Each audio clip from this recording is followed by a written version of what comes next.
Allahu Akbar. May Allah protect us. We don't know anything. We have no clue. Let me give you one other example. This I was told by one of the mashayikh. He says, there was a man who was fulfilling salah. And he was an irregular, but he made his tawbah and he came to the masjid. So he arrived at Salatul Fajr. And I hope, my brothers and sisters, that not a single one of us misses Salatul Fajr tomorrow morning. Is there a promise? By the will of Allah. You know, inshallah means 2-3 things. I'm sure you're aware. If you say inshallah, then you say, are you coming to my house? I say inshallah. Then when they don't come, you say, did I say yes? I just said inshallah. You got to say yes, inshallah. So are we ready tomorrow morning, Fajr? And the other 4 salahs as well. MashaAllah. Not just Fajr. Okay. So this man walks in for Salatul Fajr and he's standing. And the Imam starts reading Surah Al-Baqarah. Okay. He reads Surah Al-Baqarah. And it's a nice long surah. You know, Surah Al-Baqarah is very long. So this man is standing and he's thinking, hey, this Imam is reading long. Now, one of the cries of the masjid, my beloved Imams who lead the salah, do not over lengthen your salah. Stick to that which is sunnah. And understand it and realize that when you lengthen your salah, sometimes you are discouraging the weak ones behind you from coming for the next salah. So if you are standing and reading beautifully and the microphone is good and mashallah everything is beautiful and nice and the weather is beautiful and you are just prolonging, there are some of those Surah Baqarah people at the back, you know.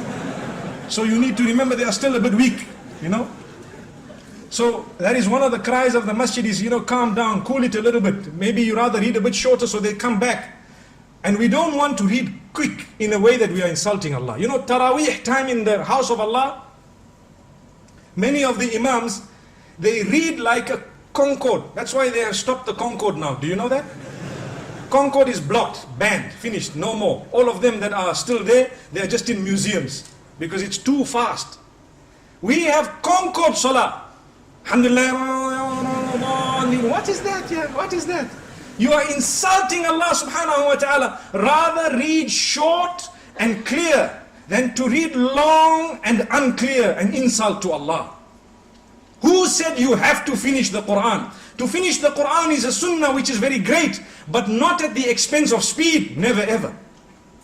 Remember that. And this I'm addressing us as Imams who lead in the masjid. People say, I went and I listened to the whole Quran. That man used to finish Taraweeh in 10 minutes. Ah, what did you hear? You just heard the humming of a bee, that's all. Like a sound of a mosquito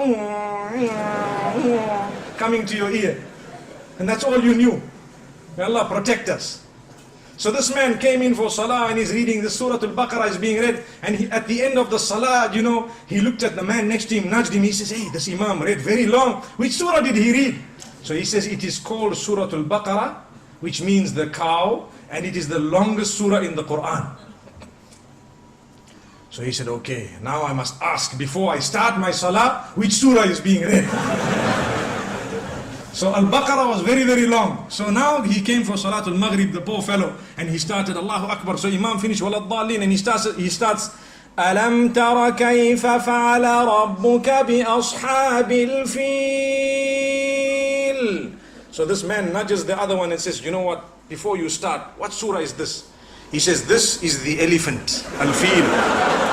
So that man says, if Baqarah was so long, I'm sure Fil must be even longer. Let me go away. My brothers and sisters, remember, this is the attitude and mentality of some of the public because they are weak. So he says, no, this is one of the shortest surahs in the Quran. The reason I'm saying this, many reasons, there are many benefits for all of us. But one of them is, we have not yet made an effort to know the surahs and their meanings. That is why we do not achieve the sweetness within the salah. I have had occasions where I have led personally some long salawat of Salatul Fajr, and some people have come to me and told me, Sheikh, you should have read even longer, the meaning was so powerful. Subhanallah, that is the type of statement we need. But we don't know the meaning, we're not bothered.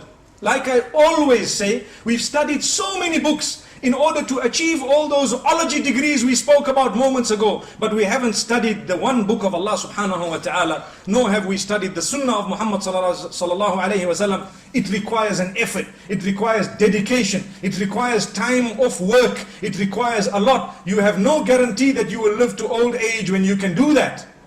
So let's do it as soon as we can.